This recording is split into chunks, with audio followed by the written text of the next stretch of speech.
Assalamu alaikum and welcome to Top 10 Emerging Technologies for the Planet, a session with 4 trailblazers shaping the next chapter of our coexistence with Earth, where innovation becomes restoration. My name is Sally Musa, Senior Presenter at Forbes Middle East, and it is my honour and pleasure to be the moderator of this incredible session. This meeting couldn't come at a more critical time.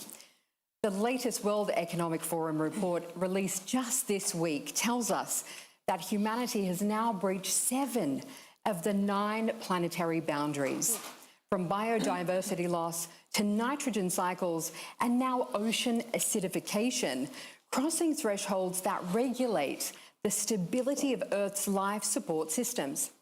And so quite simply, we have already exceeded Earth's safe operating space.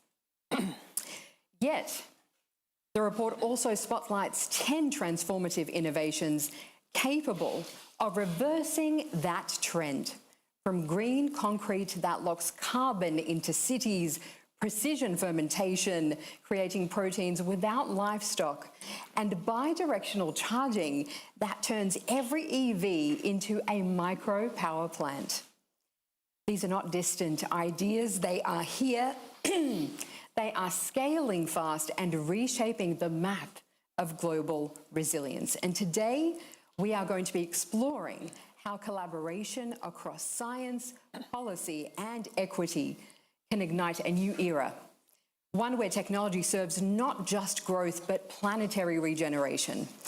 And so to take us through some of these fascinating and promising technologies, I'm excited to be joined by an incredible panel of experts. First, to my left, Yusuf, CEO of LG Sonic from the Netherlands and a young global leader. Welcome. Masami Onoda, Director of International Relations and Research at Japan Aerospace Exploration Agency, JAXA. Welcome.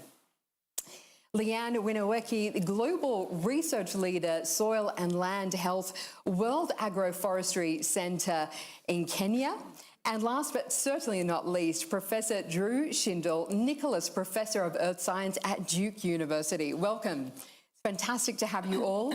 And just before we do begin, I would like to take this opportunity to first acknowledge that we have with us Her Highness Sheikh Hashem bin Sultan bin Khalifa Al Nahyan. Welcome, Your Highness. She is, of course, the President and the CEO of the UAE Independent Climate Change Accelerators. It's an honour to have you with us today. Thank you.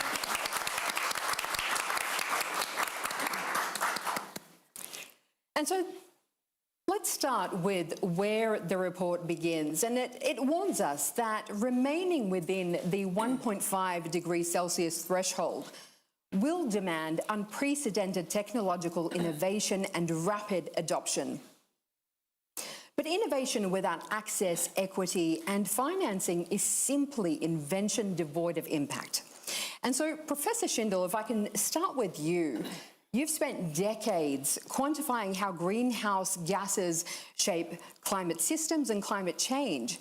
And we often talk about CO2 emissions, but methane is actually 80 times more potent than CO2s, and yet it often slips under the radar. So where do you see the most promising breakthroughs in methane capture and utilization? And what will it take to deploy them at scale? Thank you, Sally. Yes, it's a great question because methane is both a powerful greenhouse gas and it creates ozone in the lower atmosphere. And ozone is toxic to forests, so it reduces carbon uptake. It's toxic to people. It kills people. And it reduces productivity of our agricultural systems. Altogether, methane is responsible for about 40% as much warming as CO2. So it's a big piece of the puzzle, and it comes from fossil fuels. It comes from waste and it comes from agriculture. And this is one of the things that to me is exciting about the new technology report is it spans all of these sectors. What we can see is that there's a lot of unintentional leakage from fossil fuel exploration. and I'm sure we'll hear about this from Massim soon, but one of the breakthroughs has been we can see this now with remote sensing. And when we talk to companies, they don't want to deliberately be having leaky pipelines. They want to go fix them once we can identify these problems. So there the solutions are often more straightforward. It's detection, there's money available, but then you get to something like agriculture, and we need these precision fermentation. We need new techniques. We need ways to get people to either change their diet, not have so much livestock, like precision fermentation, or we need ways to reduce the methane that comes from these. The waste sector is the final one I'll say a moment about, which is there again, we generate loads and loads of waste, right? We can take organics out of the system. That's another one of the technological breakthroughs is we can turn these organics into useful things like bioplastics, right? Instead of having them degrade in landfills. And at the very least, if we are putting organics into landfills, we can capture the methane that comes out, and that's useful, right? We generate electricity or energy on site for that, and that pays for itself generally. So what we need are these private partnerships, public-private partnerships rather, to get these things, these technologies going, get them more widely scaled up all around the world. And you bring up a very important point there, because a lot of breakthroughs exist at pilot stage, and then we see very little after that. What is that bridge between laboratory potential and field level deployment, especially in the regions that need it most? It's a challenge that depends upon the sector, I would say. Yeah. Right? And it's really different in between fossil fuels, say, where there's a lot more money already, and something like agriculture. And I think we'll hear in a moment, you know, agricultural policies, they really need to concentrate. They really need to be broad. They need to work on methane, but they need to work on soil carbon, and they would need to work on nitrogen and how much we're fertilizing the system, and if we're getting green ammonia, right, to get the fertilizer, or if we're using traditional fossil fuel-powered ammonia. So I think we really need to tailor the solutions, but solutions do exist for all sectors and all regions. Lee, let me come to you, because I can see you like just biting at this one. You know, of course, beneath our feet, we have that powerhouse of climate action that is, of course, the soil, but more than a third of the Earth's soil is now degraded. So also speaking to Drew's point there as well, how do we need to go about redesigning soil ecosystems to really capture carbon and methane and enhance food security, among so many other things? Love to hear from you on this. Thank you so much, Sally, and thanks, Drew, for this nice setup. So what is soil? Soil is the biologically active layer of the Earth's surface. We depend on healthy soil for water regulation, for food and nutrition security. Did you know soil is the most biodiverse ecosystem in the world? In 1 gram of soil, 50,000 species can exist, yet we only know about 1% of what is there. Did you know how important soil is to store what? Carbon. It is an incredibly large carbon sink if we manage it properly. So to your point, you mentioned the food and loss and waste. Taking that and composting it, turning it into a biofertilizer is certainly a solution. And I was very happy to reread the report this morning, highlighting soil as a technological solution. There are many things we can do. Composting, I mentioned. I also mentioned biodiversity. So in the report, it highlights the soil microbiome. So that is the diversity that exists in the soil to basically function, to compost, to sequester carbon, to hold on to water. There are new technologies that exist to actually start understanding the diversity in the soil. And I'd like to just say that yesterday, this week, we launched the first ever Global Future Council on Soil and Land Health. Let's clap for that. It only took 17 years, but we are here, and many members are of the team are in the audience here. One of our members has a startup, Soil Tex, to assess the biodiversity in the soil, because Now we have new technologies, and I think you'll agree, this was not possible 10 years ago, absolutely not possible 20 or 30 years ago. This new technology to really look at the DNA and the genetic and molecular makeup of the soil tells us so much about the biodiversity. So I was very happy soil microbiome was in the report, and I hope everyone will Google what is the soil microbiome and its role. Absolutely. And I've got to say, that you have to check out the report, but we've given everybody a one-pager that gives you a couple of lines about each of these incredible technologies, as well as the QR code to see the full report. And it's absolutely fantastic and amazing. Masami, if I can come to you now and, to speak to what we've already been hearing, your work at JAXA, literally gives you a bird's eye view of the Earth's changing systems. And in the report, which you are a contributor to, we're identifying next generation Earth observation as a keystone technology that enables everything else, from measuring carbon sinks to monitoring water scarcity. So talk to us about that. Talk to us about what is Earth observation really doing, and what kind of an impact is it going to have? Wonderful, Sally. Thank you so much. Well, bird's eye probably is a bit lower than where the satellites are. It's actually a lot more detailed than that. I was amazed by it. Yeah. Well, probably, and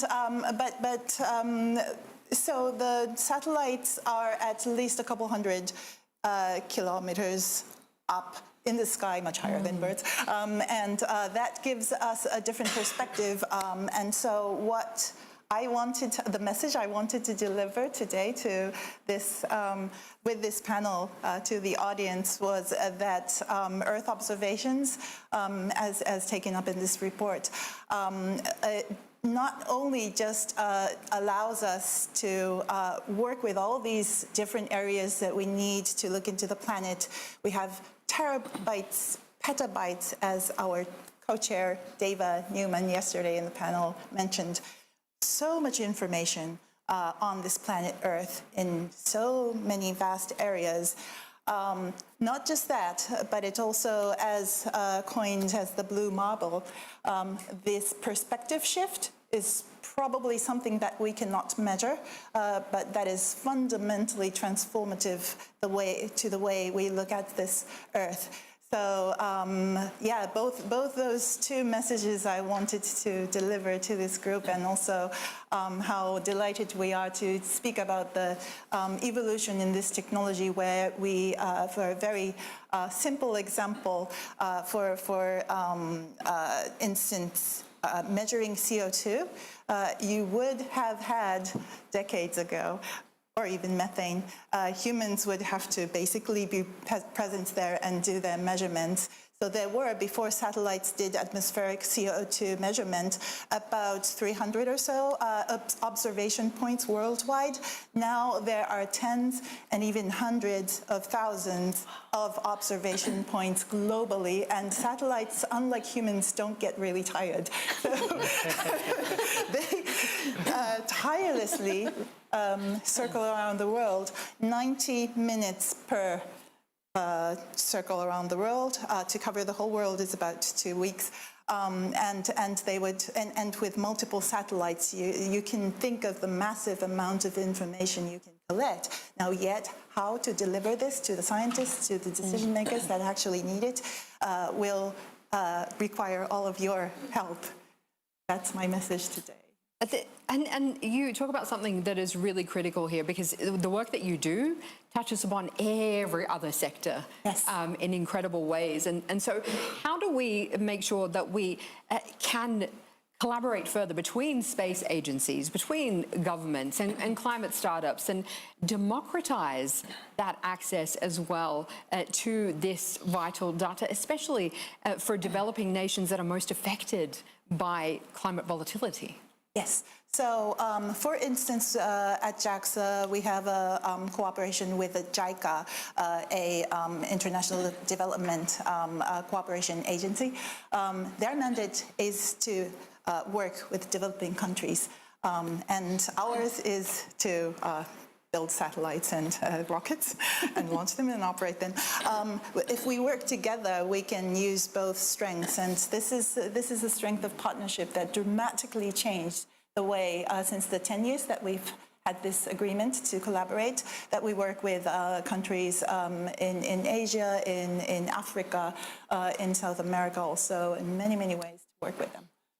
Speaking of partnerships, this is something that you're very good at, Yusuf.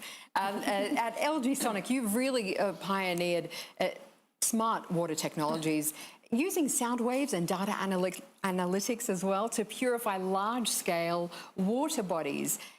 It's an incredible blend of both science and sustainability. And in the report, we're talking about regenerative desalination and modular geothermal. They are amongst the top 10 innovations. And so from your vantage point, how do you see these new water and energy systems turning climate stress into opportunity, particularly in regions like this, like the Middle East and Africa? Thank you, Sally. So first of all, let's zoom out. Yeah. We are here talking about 10 technologies. We have a lot of technologies available, and we have a lot of problems. The key is not finding just a new technology. The key is how to scale it. So if you take a look at my company, when about 12 years ago, I had this crazy idea to use ultrasound, which is a technology invented for many applications, even knowing the gender of the baby. And I wanted to use the same ultrasound to kill the algae in large water surfaces. And I thought once we will prove it, the world will welcome us and we could scale easy. But it was not the case. It took us about 5 years after the research and the development to be able to go from a pilot to, at this moment, active in 69 countries, 5 offices around the world. So the question is, why was it so hard to scale the technology? Because again, there are enough technologies around the world. And what is so interesting in the report, they are talking about technologies which are at scale already. Because once you will scale a technology, you will create the impact. And again, the question is, why is it so hard to scale innovation, and specifically green tech innovation? And I'm writing a book about it, so I'm not going to summarize the whole book, but, but it comes to a couple of things. First of all, we have enough money in the world, but we don't have enough money to de-risk the technologies. Going from a pilot to a large scale, that means a big risk. So the banks are not there to finance this kind of innovation. So we need to be innovative at financing. And to do so, there are many good examples, but one of them is the Invest International. It's a Dutch bank owned by the government, where they will give a grant. Part of the total project finance is a grant. And they will tell the public sector, you don't worry about the grant. If the project will not work, we will cover that loss. But on the other hand, like the 50% of the rest of the project, it needs to come from the private sector. And that's an interesting approach, because once you will de-risk it, there will be enough banks willing to invest in that project. And that's one part of blended finance, what they will call it. And in the report, they call about it. So innovation need not to be only in the technology. I love technology. We are using remote sensing to monitor the water surfaces. We have algorithm and AI to predict the water quality, and we use ultrasound. So it's all about technology. But it's not the technology which creates the impact, it's the scale. Mm-hmm. It's really interesting to hear that and to think about, okay, we need to be thinking about less about the risk of the project and the opportunities, and to cover possible failures along the way to make sure that we get to making sure that we do scale it. How do you feel like we need to create, do we need to create a pipeline that connects local innovation ecosystems with global capital and policy frameworks that really, takes those great ideas that there are so many of, and helps to take them to that next stage and to scale them? So to do so, we need to cut the scaling in different phases. So the first phase is an interesting phase. It's a phase where you will give some money to researchers, where they will come up with a breakthrough technology, they will patent it, and then we will have it at laboratory scale. That's well organized, most part of the world. Then from the laboratorium to the pilot, there are some funds. Like we are talking about 100,000, 200,000 euro funds, which you will be able to create the scale. Then it's the most important phase, which is taking it from a pilot to a large scale. And over there, we will need organization first to get the end user with the technology. And one of the organizations here in the Emirates is an organization run by Her Excellency Sheikh Hashamma. It's an incredible, very good organization where they are going to match the need of the local climate needs to potential good technologies. So you will need the enablers within the ecosystem to be able to create it. And then you will need, again, you need to have risk finance. Yeah. So at the European Innovation Council, it's a 10 billion euro program where I'm in the board. What we do over there is we invest 2.5 million in deep tech startups as a grant, just to get them from a pilot to a large scale. And once they will do that, the European Commission will become a partner, like a shareholder in that company, and they will invest between 50 million to 55 million. And that's European Commission becoming a shareholder in a deep tech startup. That's what it takes to take a startup from a pilot to a large scale. Yeah. Professor Schindel, I'd love to hear from you and the other panel members on this, because I feel like it's such a critical point when we're talking about, you know, taking something that is a pilot and scaling it up. In terms of the role of policy and investment, from your perspective for the technologies that you're looking at, what is their role there in making sure that we do transform these pilots into climate action? Yeah, again, I think this depends a lot on the particular sector you're targeting, because they're so different from each other, especially for something like methane. And as you noted before, right, it used to fall through the cracks because it's both part of clean air and it's climate, but it's not the most important in either. So I work a lot with the Climate and Clean Air Coalition, which is trying to bridge this gap, and we released a report in 2021. And unlike most reports, it didn't just sit on the wall for once. And there is a global methane pledge was launched that same year. We now have over 150 countries, and it includes financing.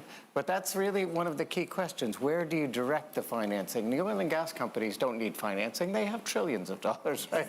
They need regulations saying use the technology, and it can get done. But for some things like municipal waste, right, in developing countries, you often do need financing. So the pledge was launched with hundreds of millions of dollars of funding, in part to support research accelerators for technology in sectors where it wasn't so present, like the fermentation, precision fermentation in this report, but also to really learn what was needed in some cases. And composting came up before, right? One of the things there is you can give money, you can fund a composting project, and you can say, oh, this worked really poorly, we're not going to do this again. But it turns out sometimes the reason it worked poorly was because it didn't have a really kind of a design that took into account human behavior. And simple things like putting the compost bin closer than the trash bin really affects how effective these things are. And so sometimes we really just, it's not always a question of money, I guess, is what I'm trying to say. It really depends on the sector. But policies can be put in place. All of the pledge countries are now working on roadmaps to meet this target, to pull down the rate of warming in the near term, which methane is the strongest leverage for that. And what they're doing is trying to put in money into those areas where it's really needed, including to maybe backstop some of the risk that's being taken when private sector go in. So a no-interest loan, a loan for something like landfill waste capture, landfill methane capture, which will pay for itself in profits, but it still takes upfront capital. So we'll give you money and you give it back later. This way you don't have to use the city's money. That's just an example. I love that, and thank you for highlighting that it's not always about the money, but I feel like the money could go towards the research to figuring out Yes. how best to deploy these technologies, and even what you already have to make it work better. Lee, I can see you wanting to answer this one as well. Yeah, please. I'd love to hear your perspective on this. Absolutely. So as you introduced me, I'm a scientist. I'm a soil scientist, and I'm based in Nairobi, Kenya. I also co-founded the Coalition of Action for Soil Health as part of the UN Food System Summit in 2021 to really scale up the advocacy of the importance of soil health. Yes. And why did I do that? I did that because we must translate science into action. We cannot have reports or journal articles or data sitting collecting dust. We need to translate science into action. And one example I have, and I'll link it to the remote sensing, in 2005, we started a systematic monitoring protocol for soil health in Mali. 20 years later, we have scaled this soil health, vegetation diversity, and land degradation monitoring to 46 countries, 300 landscapes. Investing in this technology and this monitoring has been critical because now we have the field data, as she mentioned. You start with the field data to then calibrate these models with Earth observation. We can create soil carbon maps, 90% accurate, soil erosion maps, tree cover maps. We're even working on species, trees and grasses, to really scale this technology. And yes, you only took 5 years, I'm talking about 20 years. And many people are investing in this. So that is very important. But then how do we use this to bring the evidence to policymakers, to the financiers, to de-risk, to implementation? So we are very lucky. As I said, I'm based in Nairobi. Last year, we launched the Africa Fertilizer and Soil Health Action Plan, and then later we have the Kampala Declaration, where countries have committed to invest in soil health, develop national policies, and strengthen their soil information systems. I think it's all related, these investments, the tireless action. Now policymakers, finance organizations, and farmers are actually using these data and scaling soil health. I think the more we look at across these sectors and we look at this report, we realize how much everything is incredibly interrelated. Masami, if I can come to you again, thinking from that point of view of finance, from your perspective, what do you feel needs to change so that we can really tap into the incredible potential of what you're seeing? These are all so deep and challenging discussions. But what I every day think is that, what we have today, let's start from there. We used to, in the 1950s, 60s maybe, the first remote sensing, which is the technology used for Earth observation. It's also, our eyes are doing remote sensing all the time because it's seeing and measuring something without touching it, right? So, and our eyes adopt the light spectrum. Then there's the electromagnetic spectrum that's ultraviolet to much, much longer, to very, very various features can be observed by that, from tree canopies to vegetation, how healthy they are, rice crop, agriculture, water, floods, and the cluster movement of Earth even, and volcanoes, earthquakes, therefore. So all of this we can today, now fast forwarding and coming to what we have today, we can have petabytes of data put together, visualized, and ready there for everybody to access through, if you have internet, through that, and for each of the areas here to work with. And I think there are investments coming for this type of effort, and we're talking about ESGs, we're talking about TCFDs, TET, and FDs, and all of these. Financing means, which still needs to really come together to make the use of this. And this is kind of where I have to always stop because there hasn't been a big breakthrough where we can really utilize effectively, apart from doing these pilot projects and scaling them up, as you said. And also, the investment requires return, therefore it has to make money, basically. And then for methane, for instance, the type of methane data that makes money, that has a market, it's very spot, because you need a customer. So the customer will need to know where the methane leaks are, and then the customer would pay you for that. And then you have a business and you have investment. But for global CO2, for global methane, for years of observation, historic observation for that, how do you finance that? Those are the questions swirling around myself and every day struggling to solve. Indeed, it's a critical question. Honest. Thinking long term, it is critical to all of these challenges, and we can't meet that challenge without it. Something that is also very important. We really live in an age where everybody talks about sustainability, green sells everything, and so greenwashing can definitely erode the very trust that these innovations are depending on. So how can we make sure that we do set science-based metrics and transparent standards to make sure that these emerging technologies actually really truly deliver on measurable results? Yusuf. Okay. It's a kind of a question for all of you, but I would give it to you first. Yeah, as a businessman, I will say Yeah. the market will verify it. So if the technology is working, then you will see it scaling and succeeding. If the technology will not work, you can have a lot of scientific reports to greenwash it, but still it will have zero impact on the market on the long term. So I will say that's one thing. But coming back to the scaling aspect, why is it hard, right? And I mentioned in the beginning of the session, another point from an entrepreneurial perspective. You have 3 unknowns you have to overwin before you will be able to scale largely. The first one is an unknown technology. So once you will start a business, you will go to the market, no one knows your technology. So everyone will think, if the people will know the technology, then it's not an innovation, it's just an improvement of the current technology.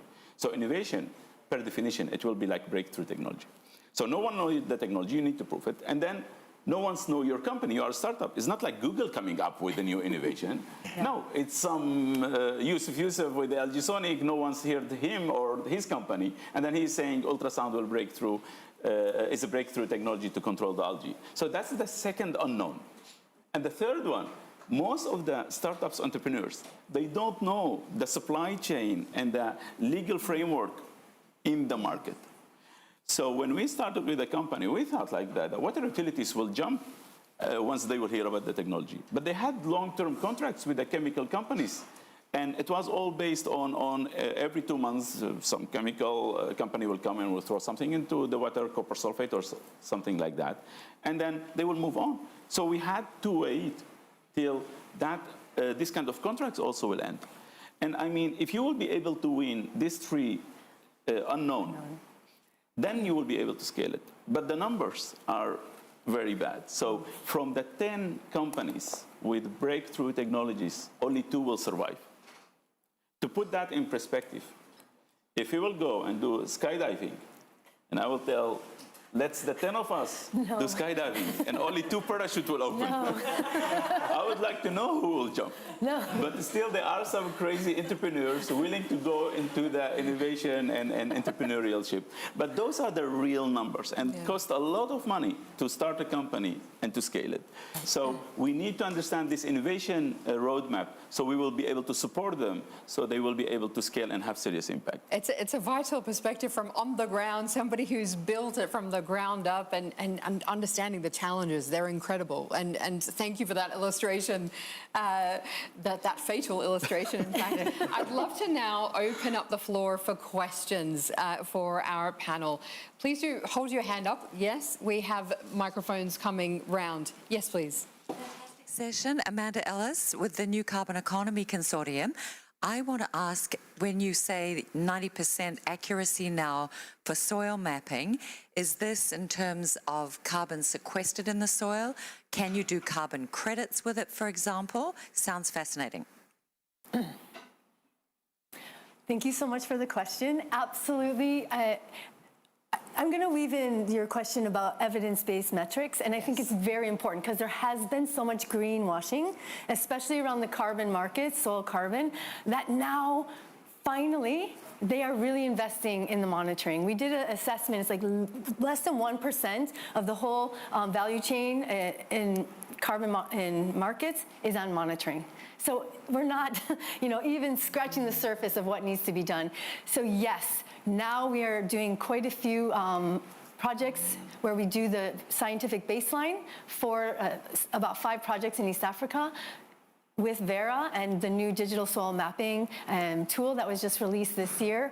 And it is 90% accurate on the validation. So not even the calibration, the validation. So it's really important that we use science-based metrics, that we translate the science again into action so that we can really avoid the greenwashing and provide real evidence. So we ground truth with soil spectroscopy. So I think you were looking for mid-infrared on that spectrum, and it's $10.50 per sample. Yeah. Thank you. Hello, my name is Professor Paul Freeman from Imperial College, and I'm part of the Generative Bio Future Council. I just want, which is actually a technology that can address all of the different areas that we were talking about. One of the things I wanted to ask you was about the scale-up problem, because as a businessman, Yusuf, you said very clearly that the market will tell you which technology will work. And then if you listen to Sylvia Earle's dialogue yesterday, you'll realize that the time left for us to wait for an emerging technology to solve some of our existential problems is actually quite limited. So how do we solve that conundrum between allowing what we all work in, the capital markets and all the rest of it, and also the idea that we don't have a lot of time to start getting these technologies actually scaled and working in the real world, which is all of us want? Such a good question. It's 2 kinds of innovation. We need innovation in procurement. So if you would take a look at the tender procedures, they are not made for breakthrough innovation. They are not made for scaling technologies. They are made for a technology which is already proven 20 years ago. So innovation in the procurement process. The other one is innovation in the finance. We need to understand the risk. We need to cut them in pieces, and each one we need to give it a different finance. And the report mentioned also the blended finance. It's key in our access to deep tech innovation. Thank you. Yes. So this is Vinayak from Data Security Council of India. My question is the volume of fund, right? So for example, take an AI an example. So one geography is talking about $3 trillion bet they are taking on AI. On the other side, we have one geography which talks about government investment that much of money, basically. So the big bets now getting concentrated only few geographies with such a big financial muscle with them, basically. Right? So what about other geographies, basically, which seems to be, there seems to be widening gap in terms of how much bet that you can take on technology research? Yep. Great question. Other geographies for investments? Yes, exactly.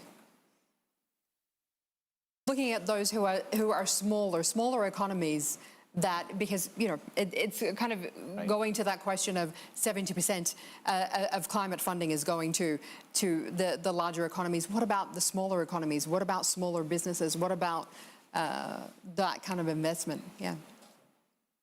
Yeah, I'm not sure I have a great answer for that question because, like we said, the way you want to follow the market, and of course it's harder to get that market returning your funds for your investment.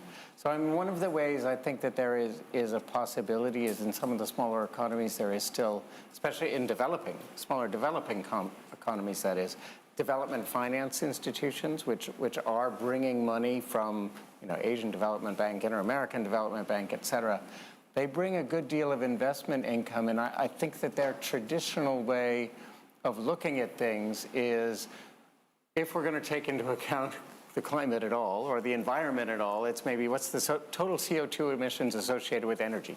But soil carbon isn't part of it. Methane and nitrous oxide and the other greenhouse gases aren't part of it.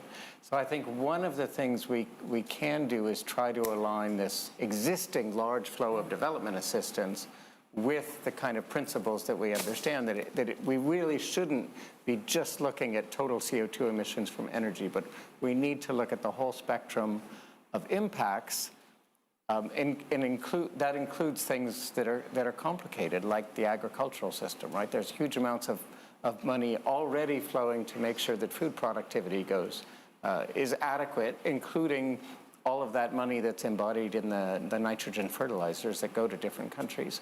And there's a way to use that nitrogen more efficiently and spend less money, divert some of that existing flow into more sustainable uses. That's the best thing that I can think of at the moment. Thank you. Yes, next. Thank you so much. I'm so impressed by all of you, and thank you for your story. It's a journey. Helle Bang-Jorgensen from Board Intelligence. I work with board of directors all over the world. And my question, and might actually goes to the question that was due, how do you get your business, your insight in front of board of directors so they can invest? Because that's, you talked about Google, and they might do in innovation too, but there's a lot of companies that's actually looking for innovation and don't know about what you're doing. Yeah, would you like to go for it? Yeah. So I can share from my own experience. So as an entrepreneur, the first thing you will think, if I will speak with the CEO, that's key, but it's not true. So key is first, go and speak with the innovation manager. Most of the corporates, they have an innovation department. The innovation department, they are allowed to make mistakes. They are made to make the mistakes. So from the 10, if they will just choose 2 technologies, that will be great. But if you are talking about the operational managers, they are not allowed to make the mistakes. So if you will go to the CEO and he will send you directly to the operation manager, and your technology will be implemented, and during the pilot something will be wrong, your technology will be blacklisted in the company. So because the operational managers are not allowed to make the mistakes. So I think that's the first thing from entrepreneurial perspective. Who do you speak with? Definitely not the CEO, not the operation. Go to the innovation manager. From corporate perspective, it's be easy on the entrepreneurs, because they will expect.